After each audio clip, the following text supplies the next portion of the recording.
62 degrees. That is the number that came off a plain, ordinary box fan on a 95-degree day, a 33-degree drop, for basically nothing, using something that is sitting in your freezer right this second. And I already know exactly what you're thinking, because I thought the same thing the first time I saw it. No way! That's a rigged thermometer. That's clickbait. So before we go a single step further, I'm going to be completely honest with you about what that number really is, because that honesty is the whole reason this channel exists. I would rather lose the view right now than have you build this, feel let down, and never trust a word I say again. That 62 degrees is the temperature of the air right at the mouth of the fan, in the stream coming straight off the ice. It is not your whole room magically dropping to 62. Let me say that clearly so nobody feels tricked. This will not turn your living room into a walk-in fridge. What it does do is throw a ribbon of genuinely cold air directly onto you, your face, your neck, your body, and on a brutal day, sitting in that stream is the difference between suffering and actually feeling human again. So the number is real, the test is real. I'll show you the thermometer with my own hands, but I want you understanding exactly what you're getting before you build it. Deal? Good.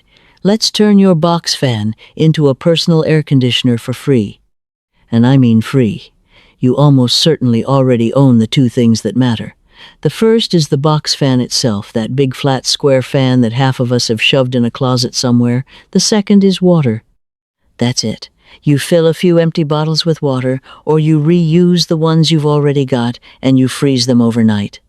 Frozen bottles are the secret over loose ice, because they never leak, they never make a puddle, and the second they thaw you, just refreeze the same bottles and go again, forever, for nothing.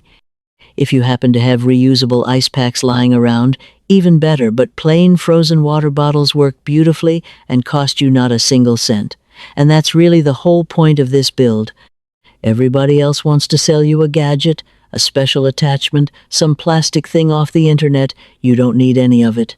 A fan you forgot you owned and a few bottles of frozen water will outcool most of the stuff people pay real money for.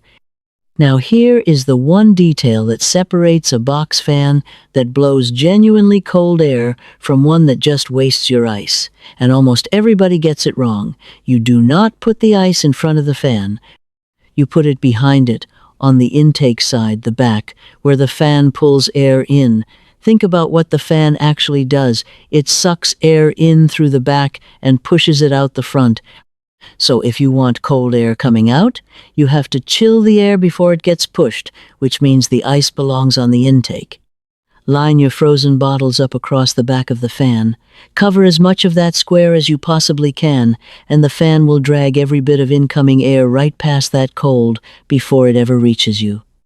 Ice in front just sits there melting into the breeze, blocking the airflow and dripping straight down onto your floor. Ice behind, on the intake, is where the whole thing actually comes alive. It's such a small change, and it is the single biggest reason people either love this build or give up on it. So if you remember nothing else from this video, remember that. Cold goes on the back. A couple of small moves squeeze even more out of it. Cover the whole back of the fan, not just the middle. Every gap of bare grill is warm air sneaking through uncooled. And here's the one that feels backwards. Run the fan on low, not high. On high, the air rushes past the ice so fast it barely has time to cool. On low, each bit of air lingers against the cold bottles just long enough to really drop in temperature. Slower air, colder air, it feels wrong, but it's true, and it's exactly why cranking the fan to full blast actually gives you a warmer, weaker result. If you want to layer on one more trick, drape a thin, damp cloth across the frozen bottles. As the fan pulls air through the cold and the damp together, you stack evaporative chilling right on top of the ice chilling, and you can shave off a few extra degrees. It's optional, but on the hottest days it's worth the 30 seconds it takes. So let's run the real test. No cuts, no editing games.